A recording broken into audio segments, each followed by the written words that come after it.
Hello, my name is Marcos Escobar, and today I'll be presenting my final project level for this class, which is End Zone, my level within the Doom Snap Map editor.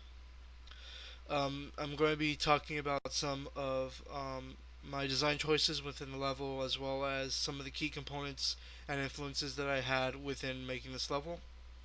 If we go back real quick, the player starts within this small room right here. Then the overall story of this level is that you are an engineer who is looking for a power cell in order to power a ship in order for you to leave um, Mars. You're the only person available. There are no more Marines available to take on this mission, so it's up to you to fulfill it. You being a engineer, you're far weaker than a traditional Marine. You don't have the speed or the resources available to you that the much stronger Marines would have. So you find yourself at a great disadvantage in this level. Here I have some of the basic enemies that you will see throughout the level, which are the zombies. They're very slow, but they can hurt you very badly if they get too close to you. There's the second enemy that you will start out with, which are the imps, which are a lot faster and they can hit you from a distance, and they prove a much larger threat than the imps. Though individually they are much weaker um, than a more powerful enemy you'll see in later in the games. A benefit that they have is that they can swarm you very easily if you aren't paying attention. If you're focusing too much on the zombies, the imps can come in and hurt you very badly um, before you can fully take them down. If we fast forward real quick, in the atmosphere that I tried to create with this level was a very dark and more dread-filled environment. Um, I didn't want to go with the traditional action-oriented kind of level that you would find in Doom, as well as common Doom snap map levels. I wanted to kind of throw back to a previous um,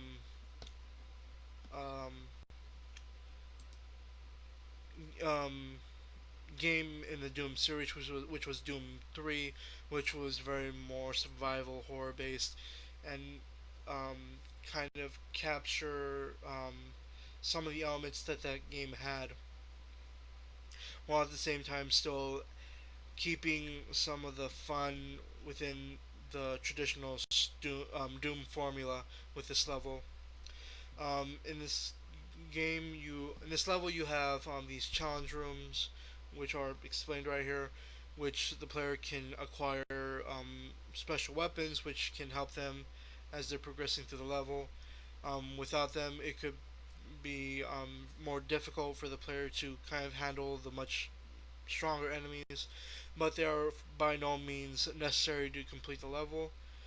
Um, but once again, they can prove to be very useful to you with dealing with the much stronger enemies. In order to acquire them, you have to complete these challenge rooms, which can prove very difficult for you in the long run because they can take a lot of your ammo away from you, or they can leave you with a lot less health than you would normally have when entering some of the later parts of the level. In this challenge room, you fight. You'll pick up a weapon, and that'll trigger a series of two wave-based events, which will spawn in enemies for the player to kill. The player cannot leave the room until all the enemies are killed. In this room, I also have scattered some health, some armor, and a small box of ammo. The first weapon you'll get in this challenge room will be the basic battle rifle. It's a very simple weapon. It doesn't do a whole lot of damage, but it can let the player hit enemies from a greater distance than the pistol can traditionally do. Um, and it just gives you the player more options to work with in comparison with just having the pistol at their side. That the pistol is very useful and it's very handy by itself. It is very limiting that because you only have so much ammo that you can use with the pistol, and with the rifle you obviously gain much greater advantage against some of the other enemies that are on. I'm just gonna fast forward real quick. In this level, in this area you'd fight the zombies and as well as a small horde of imps. If you aren't paying attention, the imps can very easily overwhelm you. So you have to be very quick with aiming and taking down some of these opponents. As you can see there, the imps are very quick, and I'm failing to land my shots correctly, and it's putting me in a very bad position. Again, that could happen with me just being surrounded by some of the zombies, me missing my shots, and I could be easily taken down by imps in that scenario as well, with them just overwhelming me with their numbers. I'm gonna fast forward a little bit here. So once I've completed this level, I'll just walk into the next area. In this next area, you'll see another imp, and when that imp is killed, they'll spawn in another imp, which kind of like makes you do it. I wanted that to make you kind of do a double take in this area. So it's like you might find yourself just killing that imp, and then you're gonna look away, not realizing that the other imp has spawned in, and that imp can possibly run up behind you and hit you with a surprise attack without you even realizing it before you're down a substantial amount of health. In this room, there's a lot more dark corners and like hallways and stuff, which allow the enemies to hide a little bit easier. Right here, I have this blood trail, which the player will see when entering the room, and I want that blood trail to kind of catch the player's eye and lead them up to the second floor, where they'll see this health pack just on the edge of this walkway right here. So if we come in here, we'll see another enemy that you might not automatically see when you're walking over to this area. There's another enemy right here, as well as some ammo. There's ammo, armor. There's armor, ammo, and health in this area that the player can pick up, which can prove a great use, especially if they've found themselves very weak from the previous challenge room and need something to pick them up really quickly. Uh, so with the second floor, there are two ways to enter the second floor from two sets of stairs. I blocked one path of stairs, that way I could set up a trigger box on the other, which would spawn in the enemies on the second floor. The reason why I did this is because I did not want to have to worry about the players taking a specific route, and and as a result, um, having to take a specific route in order to trigger the trigger box, and instead take a separate route and not spawn any of the enemies on the second floor. Now on the second floor, um, there is a skull, which you can use to access the next challenge room, as well as a key card which you need to actually leave this room. When you pick up this key card, it'll spawn enemies. If you're not paying a lot of attention, there's an enemy off to the side which could have hit you from your side, obviously. Um, Another thing about this, when I picked up the skull off the pedestal, the player wasn't able to pick it up from directly in front of them. They had to jump onto the pedestal. The hitboxing for the skull and the pedestal were a little weird. They wouldn't let me place the skull above the pedestal and allow the player to pick it up. The player had to be either in the same um, area space with the skull in order to pick it up, which meaning they had to jump on top of the pedestal if they wanted to pick up the skull. There's no real way for me to work around it, so I end up having to leave it as it is. Here we have another weapon that the player can pick up. Obviously, this is another optional weapon that the player can grab. It'll spawn in two imps and two more zombies when they enter this room. I mean, when they pick up the weapon. I did that just to like um, raise the player's attention. So if they aren't paying, if they aren't um, focused on their environment, they could have easily been attacked from both sides by either of the imps.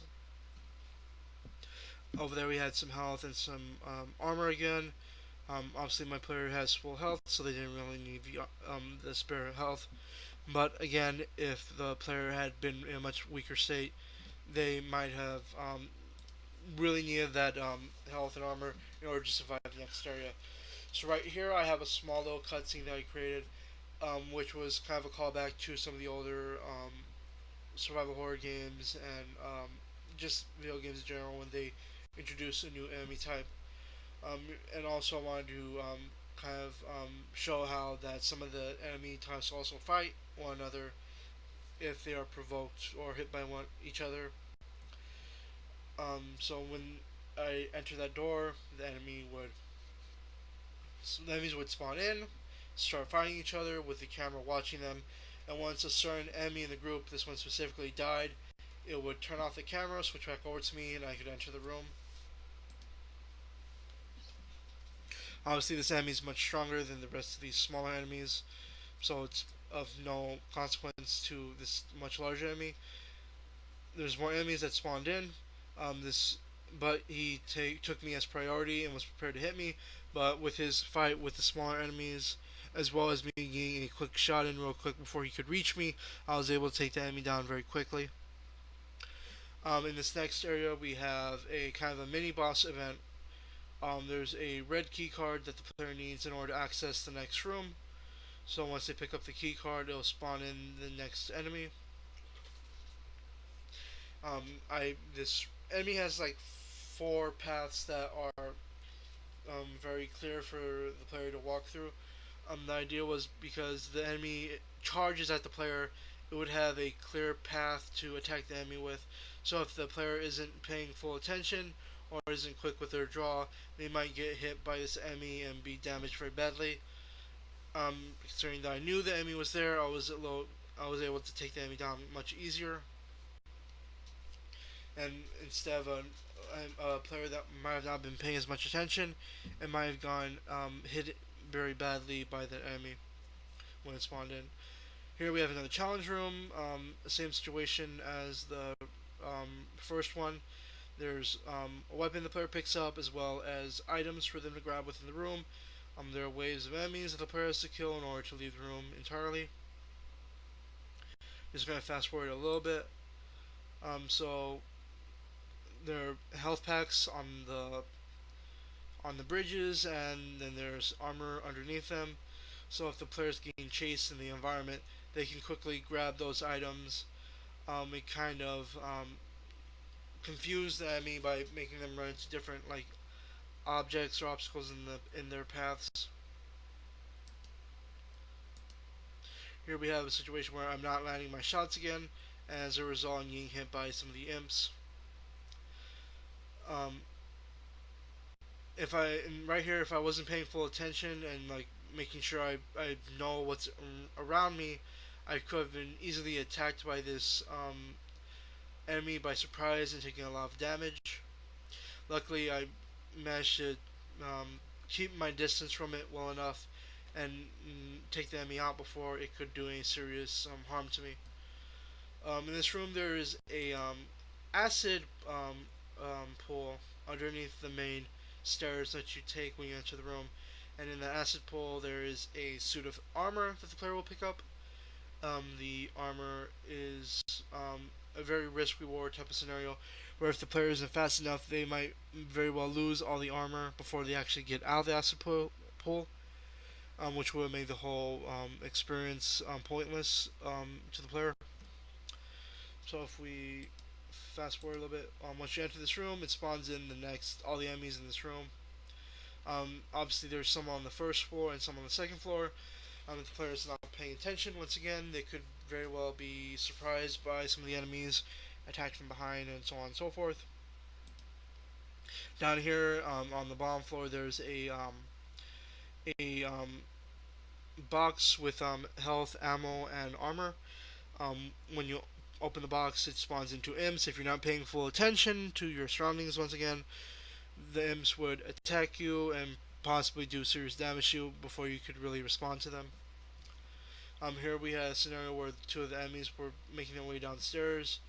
Had I just been like messing around down there and not been fully aware that there were enemies still in the room, those enemies could have very well hit me and hurt me seriously once again. Over here we have a room with the blue key, which you need to access the final room. Again, it's another simple situation. Once the player picks up the blue key card, spawns in enemies. This room's a lot smaller, so the player doesn't have a lot to work with in terms of cover and stuff like that. So they need to really time their shots and make sure that they hit the enemies as quickly as possible, or risk getting attacked and have serious damage dealt to them. Now, there's an area earlier on in the level where there is a series of vending machines on a wall. Now, I walked up earlier to that wall to prove a point that there's nothing special about the wall, or at least to trick the player thinking that there's nothing really special about that wall. But when you pick up the blue key card, and you walk back into that area, it opens up a a secret room for you to access a new weapon, as well as full health and some ammo for the weapons you have on you currently. This could be easily missed if the player did not go back before entering the last room and looking for all the secrets and all the armor and health and ammo that they could find before entering the last room. So here's the wall. Traditionally, if you were to walk up the wall wouldn't do anything, but when you have the blue key card, when you walk up to the wall, it opens up this little area. There's a blood trail leading into the room where the soldier is lying on the ground, which is kind of a hint telling you that there's something more there.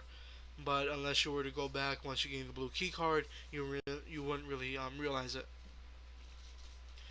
Now the last room is structured as like the challenge rooms, where you'll pick up the power core, which is what you're looking for in order to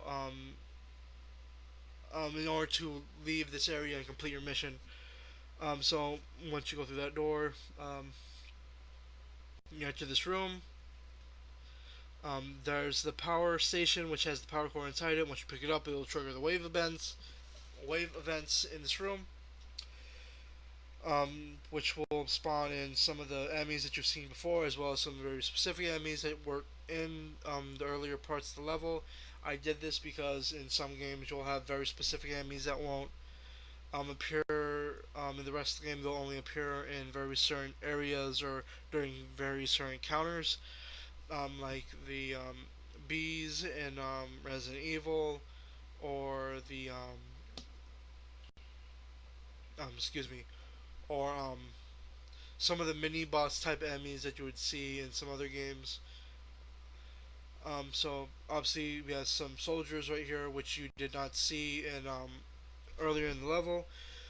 They're very restricted to this one area, to kind of trick the player a little bit, by mixing up the combat and making them reevaluate what's going on and what's happening within this room, and change up their strategy a little bit when dealing with these enemies. Here we have some more imps and another Hell Knight, which is the much larger demon. Obviously, they're charging at the player. If the player isn't very quick about taking these demons out, obviously they would be very heavily damaged. Once that wave is complete, they'll spawn in the final wave, which is the boss and another set of special enemies that weren't seen in the rest of the game, which are the Lost Souls, which are kind of to, if you were to perfectly hit those enemies, you wouldn't take any damage, but because you weren't paying attention, you took some substantial amount of damage as a result. Um, with this enemy, you're much slower than him, but you have a lot of items in the environment to kind of stop his path and kind of move around him a little bit easier, and avoid his attacks. But if you were not as quick as you needed to be, you might have been taken down by that enemy very easily. Once you finish this that final battle with that enemy, you'll get a message telling you that you've got the power cell. It's time to leave before this facility, which is this area that you're in, shuts down and you're locked in. So once the final wave is ended, you have a 2-man timer to make your way back to the entrance of the level and hit the emergency entrance switch so you can leave. Once you do that, you get an automatic success for the mission. But if you fail to reach that area before the timer runs out, you would get an automatic game over, and you would have to restart the level completely. So just so if you weren't paying kind of like keeping a general mind of the level's layout, you might end up getting a little lost trying to find the entrance that you use when you start the game at. So just passing through some of the earlier areas.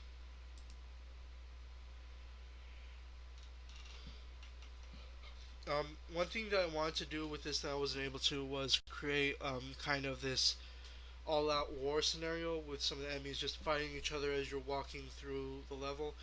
Because of the object cap and the demon cap, I wasn't able to do that. So there's just as much potential of you just trying to race to the end.